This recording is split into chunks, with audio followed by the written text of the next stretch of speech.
Hello എന്തൊക്കെയുണ്ട് ശേഷം? അപ്പോൾ സുഖമാണോ വിചാരിക്കുന്ന കുറച്ച് നാളുകൾക്ക് ശേഷം വീണ്ടും ഇമിഗ്രേഷൻ അപ്ഡേറ്റുകളിലേക്ക് ഏവർക്കും സ്വാഗതം. നമുക്കറിയാം ഇത്രയും നാൾ UK നടക്കുന്ന സംഭവ വികാസങ്ങൾ, ഇവിടെയുള്ള ഓരോ പരിപാടികളും ഓരോ ചലനങ്ങളും നിങ്ങൾക്ക് യഥാസമയം നമ്മുടെ ചാനലിലൂടെ അപ് ടു ഡേറ്റ് ആയിട്ട് എത്തിച്ചുകൊണ്ടിരിക്കുന്നുണ്ടായിരുന്നു. ഇന്ന് നമ്മൾ ആ സംഭവ വികാസങ്ങളൊന്നും അല്ല ഇവിടെ സംസാരിക്കാൻ പോകുന്നത്. കുറച്ച് നാളുകൾക്ക് ശേഷം UK ചെറിയ വലിയ സിഗ്നലുകൾ നമ്മുടെ ഹോം സെക്രട്ടറി തന്നു തുടങ്ങിയിരിക്കുന്നു. പുതിയൊരു ഗവൺമെന്റ് വന്നതിന് ശേഷം പുതിയ മാറ്റങ്ങൾക്ക് തയ്യാറെടുക്കുന്നു എന്നുള്ളത് തന്നെയാണ്. അപ്പോൾ ആദ്യമായിട്ട് ചാനൽ ഇൻഫോമേഡിയൽ കൊച്ചി സബ്സ്ക്രൈബ് ചെയ്യാനായിട്ട് ഷെയർ ചെയ്യുക. അപ്പം തീർച്ചയായിട്ടും ഇവിടെ നടക്കുന്ന എന്ത് തരത്തിലുള്ള ചലനങ്ങളാണെങ്കിലും അത് പോസിറ്റീവ് ആകട്ടെ നെഗറ്റീവ് ആകട്ടെ തീർച്ചയായിട്ടും തരുന്നതായിരിക്കും. നെഗറ്റീവ് വരുന്ന ന്യൂസുകൾ പോസിറ്റീവായിട്ട് പറയാനുള്ള പരിപാടി നമ്മൾ പഠിച്ചിട്ടില്ല. നമ്മൾ എന്താണ് ന്യൂസിൽ വരുന്നത് അത് തരാം എന്നുള്ളത് മാത്രമേ ഉള്ളൂ. അത് പോസിറ്റീവ് ആണെങ്കിൽ തീർച്ചയായിട്ടും ഞാൻ സന്തോഷിച്ച് ആഘോഷിച്ച് പാട്ട് പാടിയിട്ട് ചിലപ്പോൾ തന്നേനെ. പക്ഷേ ഇപ്പം അതിനുള്ള അവസരമല്ല. തീർച്ചയായിട്ടും നമുക്ക് നമ്മുടെ ഈ 2024 തുടങ്ങിയതിൽ പിന്നെ കുറച്ചധികം നമുക്ക് പ്രശ്നങ്ങളാണ്, ഫുള്ള് പ്രശ്നങ്ങളാണ് അല്ലേ. നമുക്കറിയാം 2023 തൊട്ടേ പ്രശ്നങ്ങളായിരുന്നു. നമ്മുടെ ഋഷി സുനകിന്റെ ഗവൺമെന്റ് നമുക്കെല്ലാവർക്കും അറിയാം പല നിയമമാറ്റങ്ങളും കൊണ്ടുവന്നു. പല ഇരുട്ടടി പോലുള്ള നിയമമാറ്റങ്ങളാണ് കൊണ്ടുവന്നിട്ടുണ്ടായത്. നമുക്ക് എല്ലാവർക്കും തന്നെ അറിയാവുന്ന കേസുകളാണ്. അതൊക്കെ ഒന്ന് സമാധാനിപ്പിച്ച് പലരും പുതിയ പാർട്ടി വോട്ട് ചെയ്ത് ജയിപ്പിച്ച് UK പുതിയ പാർട്ടി വന്നിരിക്കുന്നു. ലേബർ പാർട്ടി കുറച്ചായി ലേബർ പാർട്ടി വന്നിട്ട് ഇലക്ഷൻ കയറി. ഇപ്പം നമുക്ക് അതിൻ്റെ ഇടയിൽ കുറേ ഇവിടെയുള്ള സ്ഥിതിഗതികൾ സംഭവ വികാസങ്ങളൊക്കെ അരങ്ങേറിക്കൊണ്ടിരിക്കുന്നതിനിടയിൽ ചെറുതായിട്ടൊരു കാര്യം ഇൻഫോർമേഷൻ തന്നിട്ടുണ്ടായിരുന്നു. ഒരു ദിവസം മുമ്പൊക്കെ തന്നിട്ടുണ്ട്, നമ്മൾ അറിഞ്ഞില്ല. കാരണം ഇത്ര നാൾ നമ്മൾ ആ കലാപത്തിന്റെ പുറകിലായിരുന്നല്ലോ. സോ അതുകൊണ്ട് തന്നെ ഇവിടെ പ്രശ്നം വീണ്ടും നിയമങ്ങൾ കടുപ്പിക്കാനായിട്ട് പോകുന്നു. അപ്പോൾ നിങ്ങൾ വിചാരിക്കും ഇത്രയൊന്നും തന്നത് പോരെ, ഇതൊക്കെ തന്നെ ധാരാളമായിരുന്നു എന്നുള്ളതാണ് എൻ്റെയും മനസ്സിലുള്ള ഒരു കാര്യം. പക്ഷേ ഒരു വലിയ സിഗ്നലാണ് തന്നിരിക്കുന്നത്. Visas for skilled IT, telecoms and engineering workers to fill jobs in UK may be craft signals Yvette Cooper, അതായത് ഹോം സെക്രട്ടറി. അതായത് നമുക്കറിയാം UK ഏറ്റവും കൂടുതൽ വിസകൾ കിട്ടിക്കൊണ്ടിരിക്കുന്ന ഫീൽഡ് നമുക്ക് എല്ലാവർക്കും അറിയാവുന്നതാണ് ഈ ഹെൽത്ത് കെയർ ഫീൽഡും IT, എഞ്ചിനീയറിംഗ്, അതുപോലെ ടെലികോം, ഇവർക്കൊക്കെ തന്നെയായിരുന്നു അല്ലേ. സോ ഞാൻ ഇവരുടെ ഈ പാർട്ടി അധികാരത്തിൽ വരുന്നതിന് മുമ്പ് തന്നെ ഞാൻ പല പ്രാവശ്യം വീഡിയോയിലൂടെ ഞാൻ ഇവരുടെ മാനിഫെസ്റ്റോ നിങ്ങൾക്ക് ക്ലിയർ ചെയ്ത് തന്നിട്ടുണ്ടായിരുന്നു. ഇവർ മാനിഫെസ്റ്റോയിൽ വളരെ ക്ലിയർ ആയിട്ടൊരു കാര്യം പറഞ്ഞിട്ടുണ്ടായിരുന്നു. നമ്മൾ ഇനി പുറത്തുനിന്ന് ഉള്ള എംപ്ലോയീസിനെ അല്ലെങ്കിൽ പുറത്തുനിന്നുള്ള വർക്കേഴ്സിന്റെ മേലെ, ഫോറിൻ വർക്കേഴ്സിന് മേലെ നമ്മൾ ഇനി ഡിപ്പെൻഡ് ചെയ്യരുത്, വിശ്വസിക്കരുത്. നമ്മൾ UK അകത്ത് നിന്ന ആൾക്കാരെ ഡെവലപ്പ് ചെയ്യാം. അത് വന്നുടൻ തന്നെ നമ്മുടെ വന്ന ദിവസങ്ങൾക്കുള്ളിൽ തന്നെ നമ്മുടെ ആരാണ് കീർ സ്റ്റാർമർ പ്രൈം മിനിസ്റ്റർ തന്നെ അനൗൺസ് ചെയ്തു. ഇല്ലെങ്കിൽ നമ്മുടെ കിങ്സിന്റെ ഒരു മീറ്റിങ്ങിനകത്ത് തന്നെ അനൗൺസ്മെന്റിനകത്ത് തന്നെ പറഞ്ഞൊരു കാര്യം എന്തെന്ന് വെച്ച് കഴിഞ്ഞാൽ UK ഇവിടെ സ്കിൽ ഇംഗ്ലണ്ട് എന്നുള്ള ഒരു പദ്ധതി ലോഞ്ച് ചെയ്തു. അതായത് ഇവിടെയുള്ള ആൾക്കാരെ എംപ്ലോയേഴ്സിന് ഇവിടെയുള്ള എന്താ പറയുക ആൾക്കാരെ പുറത്തുനിന്ന് ഹയർ ചെയ്യുന്നതിന് പകരം ലോക്കലായിട്ട് ആൾക്കാരെ എടുത്ത് ട്രെയിൻ ചെയ്യിപ്പിക്കാനുള്ള പദ്ധതികൾ, അത് ഓരോ ഓർഗനൈസേഷനും അതിന് ഇവിടുത്തെ സംഘടനകൾ യൂണിസൺ പോലുള്ള അല്ലെങ്കിൽ മറ്റ് ഇപ്പോൾ സംഘടനകൾക്കും ഇതേപോലുള്ള ചുമതലകൾ കാര്യങ്ങൾ കൊടുത്തിട്ടുണ്ട്. മൈഗ്രേഷൻ അഡ്വൈസറി കമ്മിറ്റിക്ക് റിവ്യൂവും കാര്യങ്ങളൊക്കെ കൊടുത്തിട്ടുണ്ട്. അപ്പോൾ ഈ പറഞ്ഞ പുറത്തുനിന്നുള്ള ആൾക്കാർ എടുക്കുന്നവരെ ഇവിടെയുള്ള ആൾക്കാർ, ഇവിടെ ഒരുപാട് പേര് മില്യൺസ് ആൾക്കാർ ചുമ്മാ പണിക്ക് പോകാതിരിക്കുന്നൊക്കെ ഉണ്ട് എന്നാണ് കണക്കുകൾ പറയുന്നത്. അത് മാത്രമല്ല ഇപ്പോൾ ഈ അടുത്ത് കുറേയധികം അസൈലം പരിപാടികളൊക്കെ ലോഞ്ച് ചെയ്തിട്ടുണ്ട്. അപ്പോൾ അതുകൊണ്ട് തന്നെ ഇവിടെ ആളെ കിട്ടുമായിരിക്കാം. പിന്നെ അത് മാത്രമല്ല ഇപ്പോൾ നമ്മുടെ കീർ സ്റ്റാർമർ ഞാൻ എപ്പോഴും മാനിഫെസ്റ്റോ വരുന്നതിന് മുമ്പും മാസങ്ങൾ അല്ലെങ്കിൽ വർഷങ്ങൾ മുമ്പ് തന്നെ പറഞ്ഞിട്ടുണ്ടായിരുന്നു പുതിയ ഗവൺമെന്റ് വന്നു കഴിഞ്ഞാൽ യൂറോപ്പുമായിട്ട് അടുക്കും.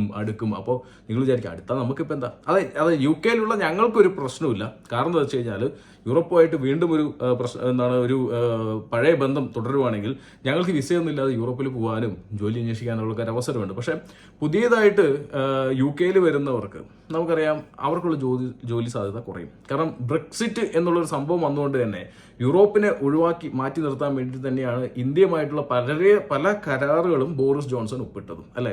സോ അത് വീണ്ടും ഒരു ബന്ധത്തിൽ വരുന്ന സമയത്ത് തീർച്ചയായിട്ടും അവിടെ നിന്നുള്ള വരവുകൾ കുറയാനുള്ള സാധ്യത. അത് മാത്രമല്ല അതിൻ്റെയാണ് ഇതിപ്പോൾ വരുന്ന പരിപാടികൾ എന്തെന്ന് വെച്ച് കഴിഞ്ഞാൽ പുറത്തു നിന്നുള്ള ഈ പറഞ്ഞ ഡിപ്പാർട്ട്മെന്റ്, ഈ പറഞ്ഞ ജോലികൾ ചെയ്യാൻ IT, ടെലികോം, എഞ്ചിനീയറിംഗ് വർക്കേഴ്സിനെ, പിന്നെ മാനിഫെസ്റ്റോയിൽ പറഞ്ഞിട്ടുണ്ടായിരുന്നു ഹെൽത്ത് ആൻഡ് സോഷ്യൽ കെയർ വർക്കേഴ്സിന്റെ കേസുകളും പറഞ്ഞിട്ടുണ്ടായിരുന്നു. അപ്പോൾ ഈ ഒരു മേഖലയിലെല്ലാം എന്താ പറയുക പുറത്തുനിന്ന് ആൾക്കാരെ എടുക്കുന്നത് കുറയ്ക്കാനുള്ള തയ്യാറെടുപ്പുകൾ നടത്തുന്നു. അതിന് നമ്മുടെ ക്യാബിനറ്റ് മിനിസ്റ്റേഴ്സ് ഈ മൈഗ്രേഷൻ അഡ്വൈസറി കമ്മിറ്റിയുടെ അടുത്ത് പ്രോപ്പർ റിവ്യൂ ചെയ്യാനും ഇൻഡിപെൻഡന്റ് മൈഗ്രേഷൻ അഡ്വൈസേഴ്സിനെ വെച്ചിട്ടും ഇത് റിവ്യൂ ചെയ്യാനായിട്ട് പറഞ്ഞിട്ടുണ്ട്. എന്തുകൊണ്ടാണ് ആൾക്കാർ പുറത്തുനിന്ന് എടുക്കുന്നത്, എന്തുകൊണ്ട് ഇവിടെ കിട്ടുന്നില്ല, അതിനുള്ളൊരു സൊല്യൂഷൻ കണ്ടെത്താനും ഇനിയിപ്പോൾ ഞാൻ പറഞ്ഞ പോലെ ഇനി നിയന്ത്രണങ്ങൾ വരുവാണെങ്കിൽ ഈ പ്രകാരമായിരിക്കാം. ഓരോ നമ്മളെന്താ പറയുക, മാഞ്ചസ്റ്റർ, ബർമിംഗ്ഹാം, ലിവർപൂൾ, അതുപോലെ തന്നെ എഡിൻബർഗ്, ഇവിടെ എല്ലാ സ്ഥലങ്ങളും ഉണ്ടല്ലോ. ഈ സ്ഥലങ്ങളിൽ അവിടെയുള്ള ഷോർട്ടേജിനനുസരിച്ചിട്ടായിരിക്കും ഇനി അവിടെയുള്ള ആൾക്കാർക്ക് ഇല്ലെങ്കിൽ അവിടെയുള്ള ഫേംസിന് ചിലപ്പോൾ വിസകൾ ഇഷ്യൂ ചെയ്യുന്നുണ്ടാവുക. കാരണം അവിടെ ഓവർ ഷോർട്ടേജ് ആണെന്നുണ്ടെങ്കിൽ അവിടെ അതിനനുസരിച്ചുള്ള കപ്പാസിറ്റികൾ ചെയ്ത് ഇല്ലെങ്കിൽ അത് സ്റ്റഡി നടത്തി അതിനെ ഈ സ്കിൽ ഇംഗ്ലണ്ട് പദ്ധതിയിലൂടെ എന്തെങ്കിലും ചെയ്യാൻ പറ്റുമോ നോക്കിയ ശേഷം മാത്രമായിരിക്കും പുറത്ത്. അപ്പോൾ അതിൻ്റെ ഉദ്ദേശം എന്ന് വെച്ച് കഴിഞ്ഞാൽ പുറത്തുനിന്ന് ആൾക്കാരെ എടുക്കുന്നത് കുറയ്ക്കുക, മെയിനായിട്ട് ഇപ്പോൾ പറഞ്ഞിരിക്കുന്ന ഫീൽഡുകളിൽ. ഇനി മൈഗ്രേഷൻ അഡ്വൈസറി കമ്മിറ്റിയുടെ പുതിയ റിവ്യൂ വരും, അതിനകത്ത് എത്ര ഷോർട്ടേജ് വരുന്നു, എന്തൊക്കെയാണ് ഷോർട്ടേജ്, അത് ആ ഒരു സ്റ്റഡിക്ക് അനുസരിച്ചായിരിക്കും കൂടുതൽ പദ്ധതികൾ. അപ്പോൾ മാസങ്ങൾക്കുള്ളിൽ തന്നെ പുതിയ പുതിയ പദ്ധതികളുമായിട്ട് വന്നിട്ടുണ്ട് എന്നുള്ളത് തന്നെയാണ്. ഇൻഫർമേഷൻ അല്ല, തീർച്ചയായിട്ടും നല്ല ഇൻഫർമേഷൻ അല്ല. അപ്പോൾ നമ്മുടെ എ ടി കൂപ്പ് ഇങ്ങനെയുള്ള കുറേ പരിപാടികളുമായിട്ട് വരുന്നുണ്ട്. അതായത് ഈ പുറത്തുനിന്നുള്ള ആൾക്കാരെ വിശ്വസിക്കുക. അവരെപ്പോഴും പറയുന്നത് പുറത്തുള്ള ആൾക്കാരെ നമുക്ക് വേണം എന്ന് പറയുന്നുണ്ടെങ്കിലും പക്ഷെ അവർക്ക് ഇവിടുത്തെ നമുക്കറിയാം സിറ്റിയിൽ പോപ്പുലേഷൻ, അതായത് ഇവിടുത്തെ ലോക്കൽ പോപ്പുലേഷൻ അപേക്ഷിച്ചിട്ട് ഈ പറഞ്ഞ മറ്റ് പോപ്പുലേഷൻ്റെ ഒരു എന്താ പറയുക റേഷ്യോ ഉണ്ടല്ലോ, അത് തെറ്റിപ്പോയിരിക്കുകയാണ് ടോട്ടലി. അപ്പോൾ അതുകൊണ്ട് തന്നെ അതിനെ കൺട്രോൾ ചെയ്യണം, അതിനെല്ലാ പരിപാടികളും ചെയ്യണം. സോ അതുകൊണ്ട് തന്നെ ഇത് ചെയ്യും. പക്ഷേ ഇവിടെ എല്ലാ ഒരു കോമഡി എന്ന് വെച്ച് കഴിഞ്ഞാൽ ഇതെന്തൊക്കെ കൺട്രോൾ ചെയ്യുവാണെങ്കിലും സ്റ്റുഡൻറ്റ് വിസ ഇവർ കൺട്രോൾ ചെയ്യാനുള്ള ഒരു പരിപാടിയില്ല. സ്റ്റുഡൻസിന് ഇപ്പോഴും ഇങ്ങോട്ട് വരാം, പഠിക്കാം, PSW ഇപ്പോഴും അവൈലബിൾ ആണ് എന്നുള്ള സെറ്റപ്പ് തന്നെയാണ്. കാരണം യൂണിവേഴ്സിറ്റികൾ ഓടണം, പൈസ വേണം, അപ്പോൾ അതുകൊണ്ട് തന്നെ പഠിക്കാൻ വരും. പക്ഷെ ജോലിയുടെ കേസിൽ ഇതേപോലെയുള്ള പരിപാടികൾ അരങ്ങേറ്റുന്നുണ്ട് ഇല്ലെങ്കിൽ കൊണ്ടുവരുന്നുണ്ട് എന്നുള്ളതും കൂടി ഇമ്പോർട്ടൻ്റ് ആയിട്ടുള്ളൊരു കാര്യമാണ്. ഇനി മറ്റൊരു ന്യൂസിലേക്ക് പോവാം. എനിക്കറിയാത്തൊരു കുറേ ഡൗട്ട്സുകളുണ്ട് കേട്ടോ. ഞാൻ സംഭവം വെച്ചാൽ ഇവർ ഹൈ സ്കിൽഡ് ആയിട്ടുള്ള ആൾക്കാരെ ഇവിടെ കൊണ്ടുവരാമെന്നും പറയുന്നുണ്ട്. പക്ഷെ അത് ഇവർ പറയുന്ന ഹൈ സ്കിൽഡ് ജോബ്സ് ഏതൊക്കെയായിരിക്കും എന്നാണ് എനിക്കറിയാം. പിന്നെ അതവിടെ ഇരിക്കട്ടെ. അപ്പോൾ ഇതിനകത്ത് മെയിനായിട്ട് ചെയ്യാൻ പോകുന്നത് വെച്ച് കഴിഞ്ഞാൽ സാലറി ത്രഷോൾഡ് ഇപ്പോൾ ഉയർത്തിയത് പോരാഞ്ഞിട്ട് വീണ്ടും ഓരോ ഏരിയയ്ക്ക് അനുസരിച്ച് അവിടുത്തെ സ്റ്റഡീസൊക്കെ കഴിഞ്ഞിട്ട് അവിടെ വീണ്ടും സാലറി ത്രഷോൾഡുകൾ ഉയർത്താനുള്ള പദ്ധതികളുമാണ്. അപ്പോൾ നോർമലി ആരും ജോലി തരില്ല, ഇല്ലെങ്കിൽ എംപ്ലോയറിന് ജോലി കൊടുക്കാൻ സാധിക്കില്ല, ഒരു സ്പോൺസർഷിപ്പ് ലൈസൻസിന് അപ്ലൈ ചെയ്യാൻ സാധിക്കില്ല. കാരണം അത്രയും വലിയൊരു ജോലി കൊടുക്കാനുള്ള കപ്പാസിറ്റി സ്പോൺസറിന് ഇല്ലെങ്കിൽ എങ്ങനെ ജോലി കൊടുക്കും അല്ലേ? അവിടെയാണ് ഇവരുടെ കളികൾ വന്നിരിക്കുന്നത്. നമ്മുടെ ഋഷി അത് തന്നെയാണ് കളിച്ചത്. സാലറി ത്രഷോൾഡ് അങ്ങോട്ട് ഉയർത്തി ഇവിടെ പല കമ്പനികളിലും ജോലി കൊടുക്കാൻ പറ്റാതായി. ഇനി നമുക്ക് അടുത്ത ന്യൂസിലേക്ക് പോകാം. ഇപ്പോൾ അവിടെ തടയാനുള്ള നീക്കങ്ങളാണ്. മുന്നേ തടഞ്ഞ ആൾക്കാരുടെ അവസ്ഥ, അതായത് ഞാൻ ഒന്ന് പറഞ്ഞുതരാം. Big fall in immigrant visa application after changes എന്നുള്ള അവർക്ക് ഹാപ്പി ന്യൂസ്, നമുക്ക് ബാഡ് ന്യൂസ് എന്നുള്ളത് തന്നെയാണ്. കാരണം എന്ന് വെച്ച് കഴിഞ്ഞാൽ നമുക്കറിയാം ഇപ്പോൾ ഡിപ്പെൻഡൻസ് റെസ്ട്രിക്റ്റ് ചെയ്തു, സ്റ്റുഡൻസിൻ്റെ ആണെങ്കിലും അതുപോലെ തന്നെ കെയറേഴ്സിൻ്റെ ഡിപ്പെൻഡൻസ് റെസ്ട്രിക്റ്റ് ചെയ്തു. അതിനുശേഷം ഹെൽത്ത് കെയർ വിസയിലേക്ക് ഇല്ലെങ്കിൽ അപ്ലിക്കേഷൻ വന്നിരിക്കുന്നത് വളരെ കുറവാണ് എന്നുള്ള സത്യമാണ്. അവിടെയും 1,00,000 മേലെ സ്റ്റിൽ വേക്കൻസികൾ അവൈലബിൾ ആണെന്നും കൂടി പറയുന്നുണ്ട്. പക്ഷേ പുതിയ COSകളും വളരെ വളരെ കുറവാണ് ഇഷ്യൂ ചെയ്തുകൊണ്ടിരിക്കുന്നത് പലയിടങ്ങളിലും. അപ്പോൾ അതുകൊണ്ട് തന്നെ എന്താ പറയുക, ഞാൻ ജസ്റ്റ് ന്യൂസ് നിങ്ങൾക്ക് ഷെയർ ചെയ്ത് തരാം. The number of overseas workers, students and their families applying for visa to come to the UK has fallen by third over the last 12 months എന്നുള്ള രീതിയിലാണ് പറഞ്ഞിരിക്കുന്നത്. നല്ല രീതിയിൽ കുറവ് വന്നിട്ടുണ്ട്. ഞാൻ കുറച്ച് ഗ്രാഫുകളും കാര്യങ്ങളൊക്കെ കാണിച്ചു തരാം. അപ്പോൾ നെറ്റ് മൈഗ്രേഷനിൽ ഋഷിയുടെ പണികൾ ഏറ്റു എന്നുള്ളത് തന്നെയാണ് സത്യം. കാരണം അപ്പോഴേക്ക് ഋഷി പോയി. ഋഷിയുടെ പണികൾ നല്ല രീതിയിൽ ഏറ്റു. അതായത് സാലറി ത്രഷോൾഡ് ഉയർത്തിയതും അതുപോലെ തന്നെ സ്റ്റുഡൻറ്റ് വിസയിൽ ഡിപ്പെൻഡൻസ് റെസ്ട്രിക്റ്റ് ചെയ്തും കെയറേഴ്സിൻ്റെ ഡിപ്പെൻഡൻസിനെ റെസ്ട്രിക്റ്റ് ചെയ്തും ഈ പറഞ്ഞ കാര്യങ്ങളെല്ലാം നല്ല രീതിയിൽ ഏറ്റിരിക്കുകയാണ്. ഓക്കെ, ഗ്രാഫുകളൊക്കെ കാണുന്നില്ലേ? ഈ ഗ്രാഫുകളൊക്കെ തലകുത്തി വീണിരിക്കുകയാണ്. അതായത് വൻ കുറവുകളാണ്, ഇല്ലെങ്കിൽ പുതിയ അപ്ലിക്കേഷൻസ് കൊടുക്കുന്നില്ല, ഇല്ലെങ്കിൽ വരുന്നില്ല എന്ന് നിങ്ങൾക്ക് വേണമെങ്കിൽ പറയാം. ഓക്കെ, നല്ല രീതിയിലുള്ള ഇടിവാണ് ഇപ്പോൾ വന്നിരിക്കുന്നത്. മൊത്തമുള്ള സ്റ്റഡി വിസയിൽ നമുക്ക് ഈ ഗ്രാഫ് നിങ്ങൾ കാണുന്നുണ്ട് സ്ക്രീനിൽ. അവിടെ സ്റ്റുഡൻസിൻ്റെ അപ്ലിക്കേഷനിൽ കുറച്ച് അപ്ലിക്കേഷൻ കയറിയിട്ടുണ്ട്. തീർച്ചയായിട്ടും സ്റ്റുഡൻസ് വീണ്ടും ഇങ്ങോട്ട്, അതായത് മെയിൻ അപ്ലിക്കൻസ് മാത്രം വരാൻ തയ്യാറാവുന്നുണ്ട്. ഡിപ്പെൻഡൻസിൻ്റെ നോർമലി ഇവിടെ ഇല്ല. മൊത്തത്തിൽ ഇപ്പോൾ പുതിയ ഗവൺമെൻറ് വന്നു. പുതിയ ഗവൺമെൻറ് ഇപ്പോൾ റെസ്ട്രിക്ഷൻ തന്നെയാണ്. കാരണം വെച്ചാൽ നെറ്റ് മൈഗ്രേഷൻ കുറയ്ക്കുക എന്നുള്ളത് 2 ഗവൺമെൻറ് അജണ്ടയാണെന്ന് ഞാൻ പണ്ടേ എടുത്ത് പറഞ്ഞായിരുന്നു.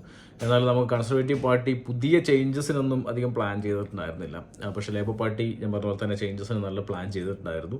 അപ്പോൾ അന്ന് മാനിഫെസ്റ്റോ നമ്മുടെ വീഡിയോസ് കണ്ടവർക്ക് എല്ലാവർക്കും വളരെ വ്യക്തമായിട്ട് തന്നെ പിടികെട്ടിയിട്ടുണ്ടാവും എന്താണ് ഇവരുടെ മാനിഫെസ്റ്റോയിൽ പറഞ്ഞിരിക്കുന്നത്. അതേപടി തന്നെ ഒരു മാറ്റമൊന്നുമില്ല. അവർ അതേപടി തന്നെ പറഞ്ഞിരിക്കുന്ന സെക്ടേഴ്സ്, ജോബ് സെക്ടേഴ്സിലുള്ള റെസ്ട്രിക്ഷൻസും അതുപോലെ തന്നെ ഇപ്പോൾ നെറ്റ് മൈഗ്രേഷൻ കുറയ്ക്കുന്നു എന്നുള്ള അപ്ഡേറ്റുകളുമാണ് ഇപ്പോൾ റീസെൻ്റ്ലി വന്നിരിക്കുന്നത്.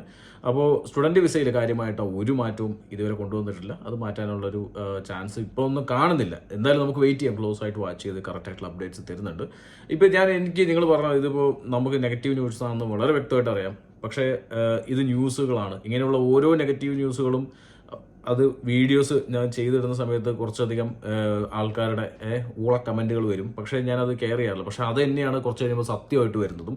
സത്യമായിട്ട് വരുന്ന സമയത്ത് സത്യം മനസ്സിലാകുന്നവർക്ക് അവർ നമ്മുടെ കൂടെ എപ്പോഴും നിൽക്കാറുണ്ട്. അപ്പോൾ അതുകൊണ്ട് തന്നെ ഇത് കാണാതെ കണ്ണടച്ചിരുന്നിട്ട് ലാസ്റ്റ് വരുന്ന സമയത്ത് കണ്ടേ എന്ന് പറയുമ്പോൾ ശരി എന്ന് മനസ്സിലാക്കുന്നവർ മാത്രം കാണുക. എനിവേ ചാനൽ ഇഷ്ടപ്പെട്ട സപ്പോർട്ട് സബ്സ്ക്രൈബ് ചെയ്യാനായിട്ട് ഷെയർ ചെയ്യാൻ നോക്കണം.